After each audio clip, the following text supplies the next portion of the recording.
Hey everybody, welcome to the Herd Fit Podcast with Dr. Sam Marie and myself, Coach David Syvertsen. This podcast is aimed at helping anyone and everyone looking to enhance their healthy lifestyle through fitness, nutrition, and most importantly, mindset. All right, welcome back to the Herd Fit Podcast. I am Coach David Syvertsen. I am not here with my co-host. I have a repeat special guest, Dan Coda, CrossFit Bison Masters athlete. Dan, what's up, my man? Not much. How's it going? Did you just get done working out at 7? Yeah. Okay, you didn't break a sweat. I'm not judging you. It's the day before the Open. I have to take it easy. Day of the Open. Guys, the CrossFit Open does come out. We're recording this on a Thursday morning. The CrossFit Open comes out in about 7 hours from now. And we are super stoked here at CrossFit Bison. And I'm actually, not coincidentally, I feel like for CrossFit guys, I am starting to get a little sick. I can feel it coming. And the funny thing is, I'm actually more confident I can get through a workout right now than this podcast.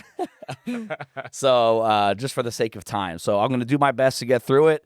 And I'm really going to kind of let Dan open the door to some things. Dan's been on here a few times. And in most cases, Dan has come on and reflected on a specific competition that he competed in. Legends, Masters Fitness Collective, Wadapalooza, which you just got back from, the CrossFit Open, CrossFit quarterfinals, right? And there's more, trust me, guys, there's more to Dan than being a CrossFit competitor, a lot more. Great husband, great father, great friend, great member of the CrossFit community. And him and I go way back. We did CrossFit Fundamentals together at CrossFit Hoboken back in 2011, 2010.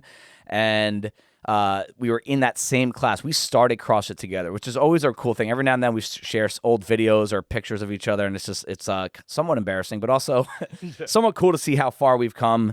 We kind of circled back. We've been at different locations. So the topic of today with Dan is really going to center around how one stays dedicated to a sport as an aging athlete, but also in a sport that is constantly changing.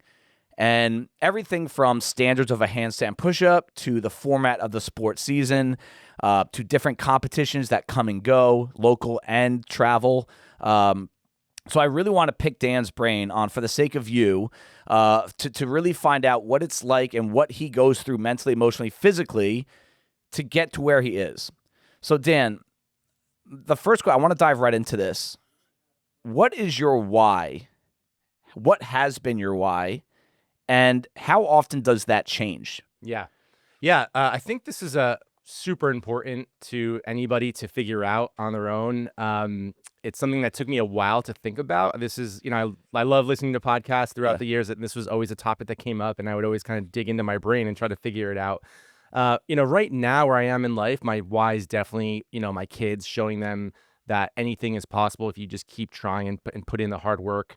It's also like trying to see like how good can I be, versus myself, like what is the best version of me that I can put out there every day, knowing that there's going to be highs and lows. And as I get older, the highs might be not as high and the lows might be lower, but I'm still trying to be, what is, just keep trying to see what is possible for me.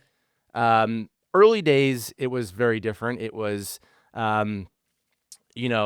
just trying to, like when I first started, it was filling the competitive void in my life. Like there was, growing up an athlete, doing all sports, like, as a kid playing, football in the streets or whatever, basketball on the courts with my friends, like just always being competitive. And then all of a sudden as an adult, that was gone. Yeah. So it was like, when I first started, it was like, and started seeing the competitive side of everything, it was like filling that void. So it's just constantly changing, constantly shifting.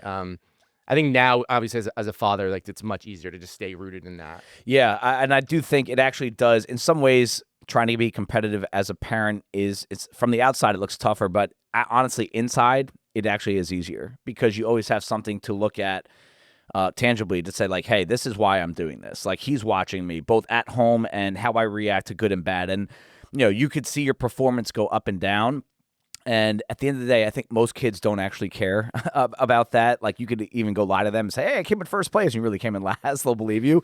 But really, I think it's how does my parent act? How does my mom or dad act when things are good and bad? And I am a strong believer that parenting, one of the biggest responsibilities that we have is showing them how to deal with adversity, how to deal with losses. And No, we play Uno at the dinner table a lot, and my son will actually cry every time he loses. And like Ash and I look at each other, we're like, "You are not going to be that kid."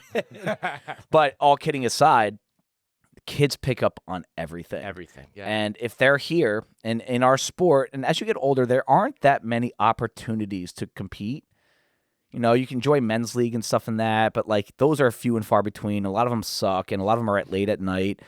CrossFit Open, like you can sign up to compete no matter what level you're at. Any competition too, you bring your kids, they watch you, and they will watch how you act when things go well. And if you think you're really good at lying and hiding adversity, and that they will find out on when you complain to a judge, throw stuff around, you're a jerk to be around at home because you're having a bad day. They pick up on that, and so that is a really key cog. Now, not everyone that competes has kids, but I think there's a carryover to the people you spend your time with. Over the years, emotional athletes that can't handle the good and bad, either they get too happy about the good and they get too upset about the bad, the people that they spend time with, and if they train together and hang out together, they become that as well. And it can go in the other way as well. If you are really good at handling adversity and you're tough-minded and you're long-term focused and you deal with adversity, you get hurt and you're still positive and you find ways around it, people around you will follow that. And whether you consider yourself a leader or not. So I think that's a really important thing that when we think about our whys, because we all get challenged with that. Why am I doing this?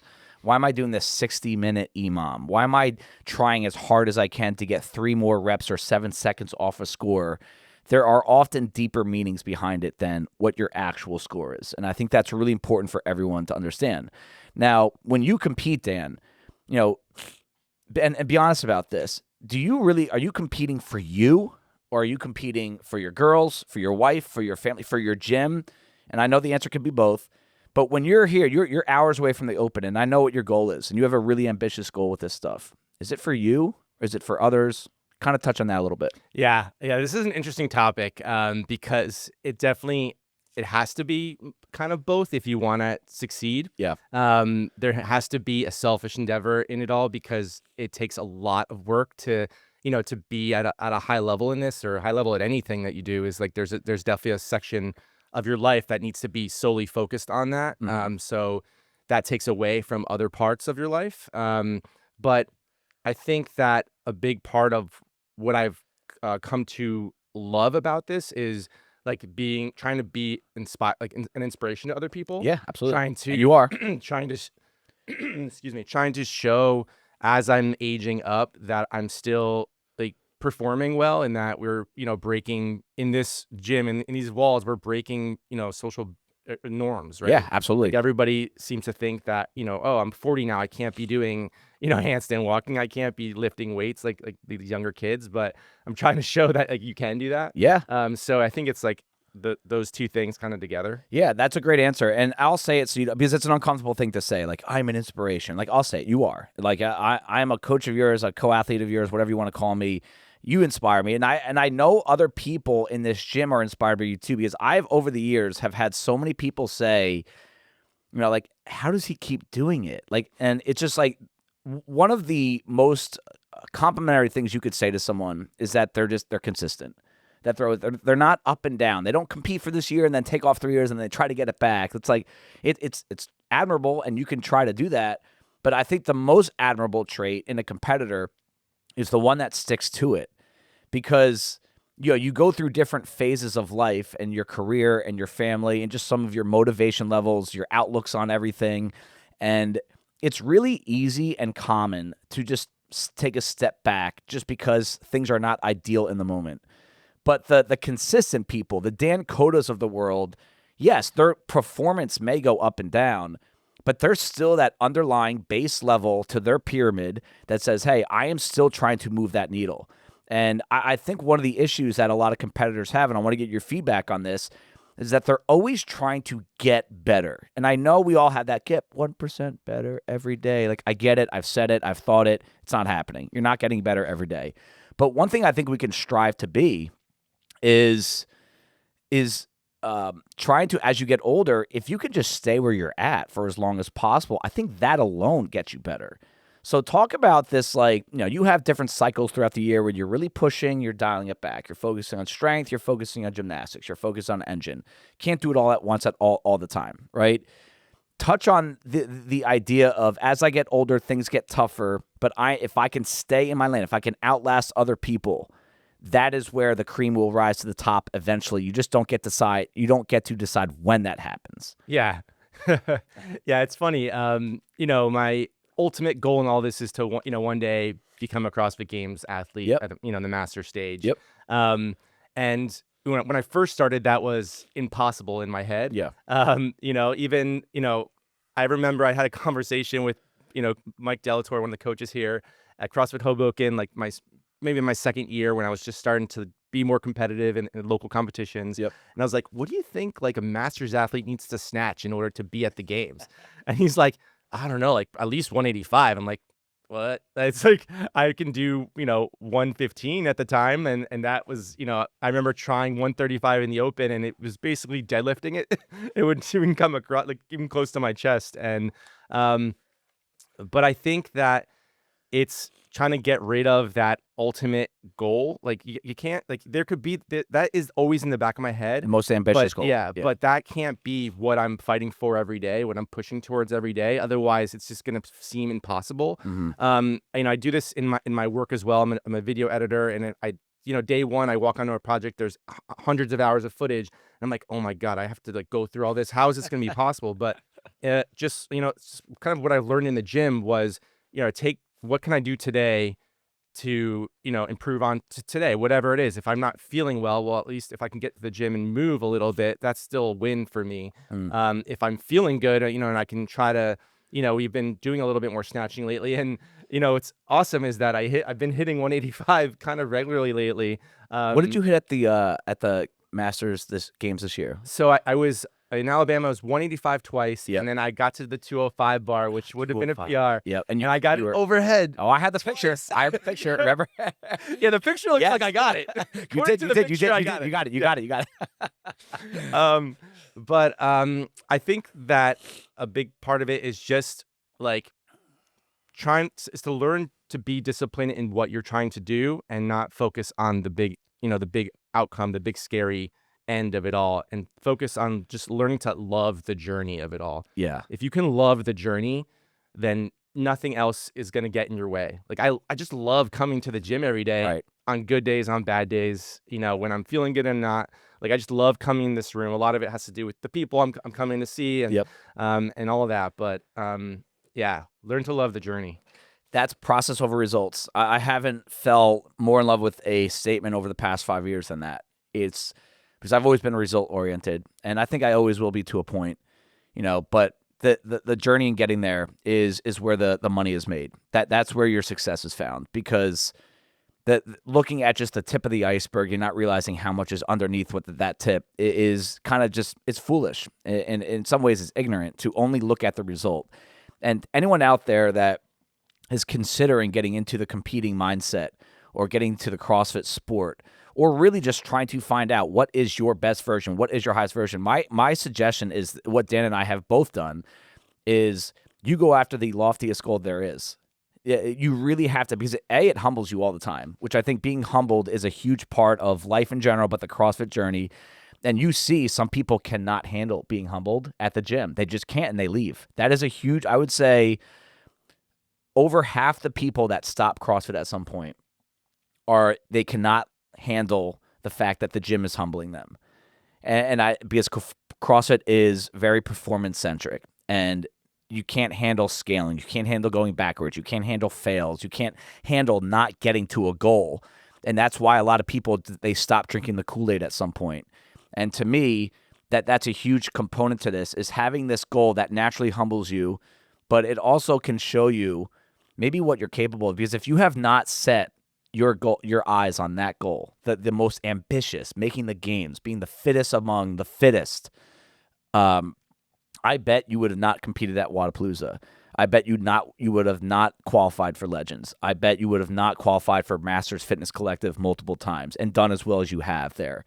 I'm a really strong believer in that I don't think you are where you are today without that goal that you had in mind. If you were just like, hey, I want to do this to be healthy and compete at CrossFit Hoboken and sign up for local comps and do the CrossFit Hoboken, that's awesome. It's admirable and clap, but you wouldn't be where you are without those goals. That's 100% spot on, because because those early days, it seemed so impossible to me. It was never a goal. Yeah. And I did scaled competitions when I first started, and I was just trying to get close to the podium early on. And then when I started getting on the scaled podium, it was moving to RX. Yep. I remember those dudes. Yeah. And like, dude, I'm telling you, this isn't like a fake story I remember those days so well. Back when you used to wear the headband when you were still working.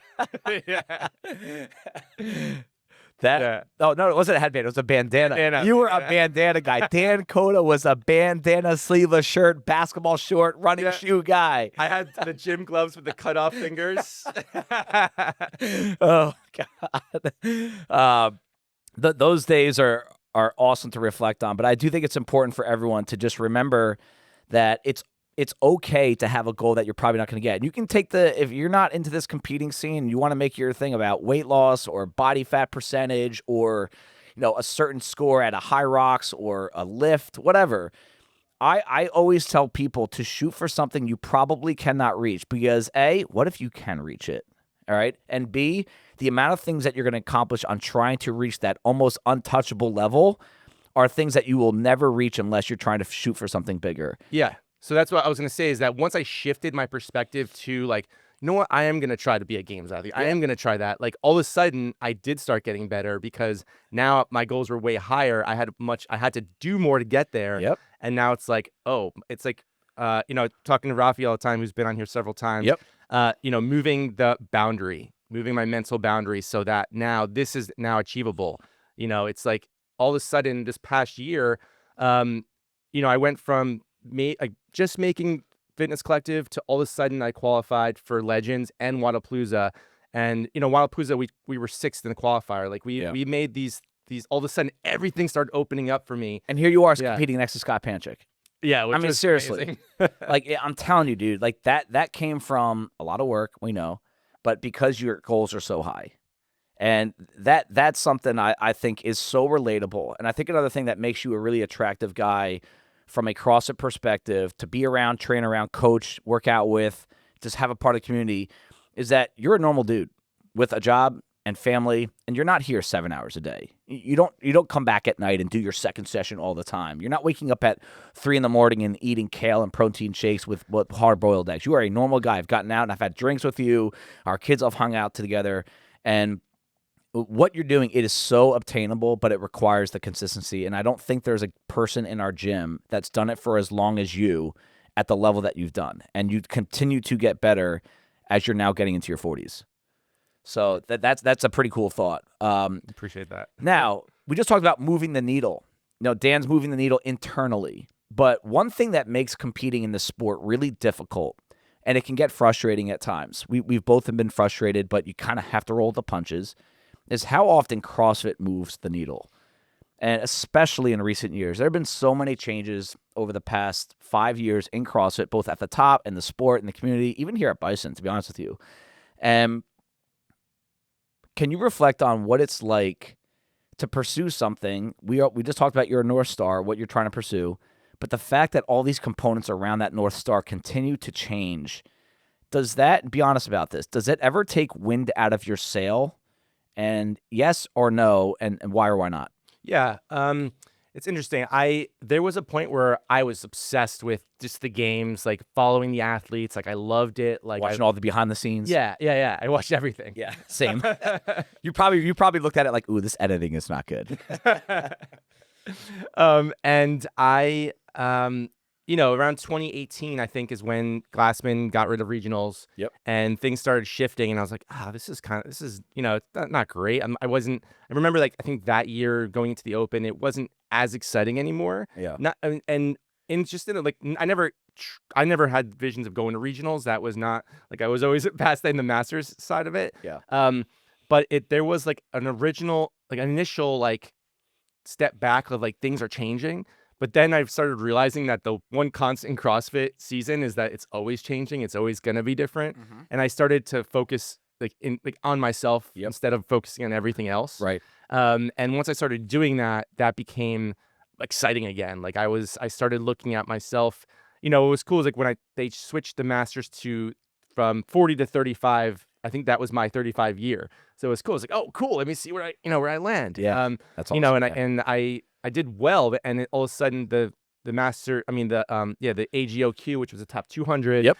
I was like, oh, that, I was like 600 or 700 spots away. I'm like, oh, cool. Maybe I can actually try to make that Obtainable. I was like, they had a fit in New Jersey, Yeah. for masters. And I was like, oh, this is cool. I'm still behind Tim Carroll, but maybe I can try to get to him because, he's always been legend, the tip of the spear. He's a legend of the sport. If I'm anywhere near him, it's awesome.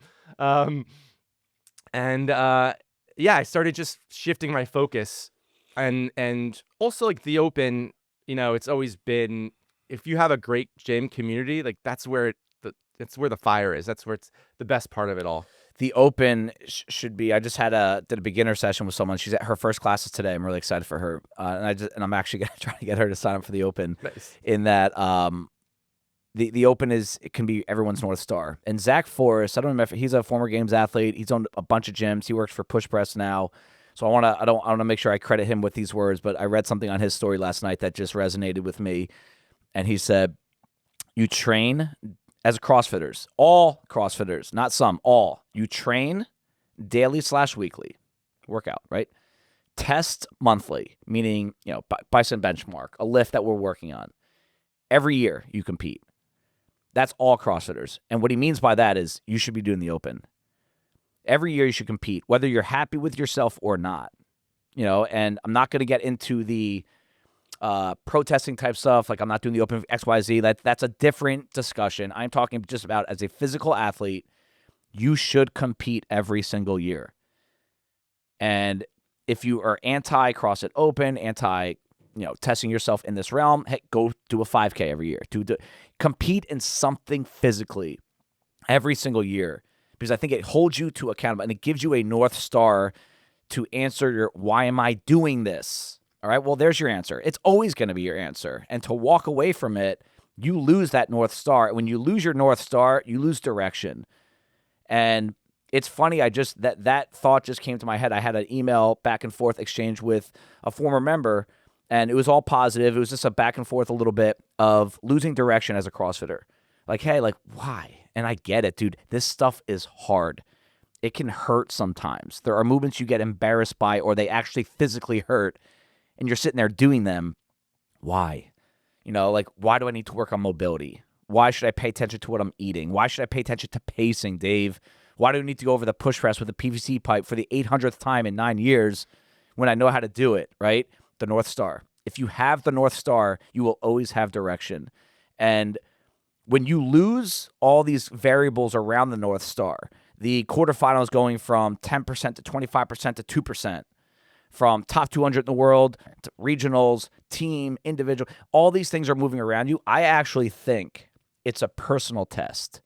It's an individual test to how good are you at controlling your mindset around the stuff you could control. And the people that are the best at it, they don't care what changes in CrossFit sport. They don't care about WFP. They don't care about top 2%.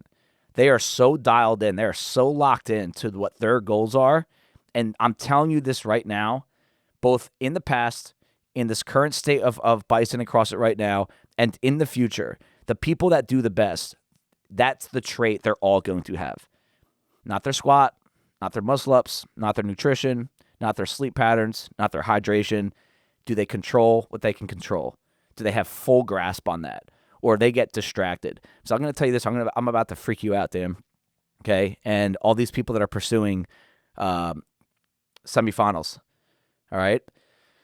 Numbers are down at CrossFit Open, right? We know that. And so that means for basically every athlete here at Bison that are shooting for that level, this is quarterfinals. This is no longer the Open. All right, this is now your quarterfinals. You have to perform at a really high level to make your next stage. Where I'll say it, Dan doesn't have to. Dan, a few others here, they didn't have to do that well in the Open. They didn't have to try that hard. They were going to make the next stage no matter what. That's no longer the case. They have to do really well in the Open, and it's going to be harder than what top 2% sounds like. Because numbers are down, that means there are less people doing the open this year.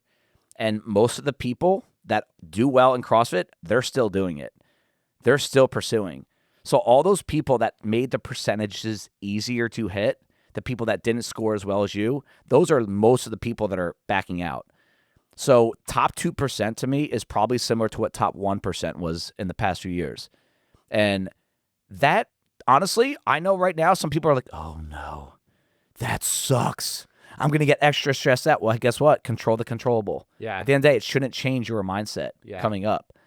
Reflect on that a little bit of what you do, because I know Rafi has helped, but what do you do to make sure that you stay locked into that exact mindset? Yeah, for sure. That definitely has crossed my mind as I've been seeing the numbers drop for sure. And I feel the same way. Like the people who are at the top are going to compete because I feel the same way as them. I'm going to be here competing because I don't. You love it. Yeah, I love it. The people that don't love it are just like, whatever. Right. Easier for them to back out. Yeah, for sure.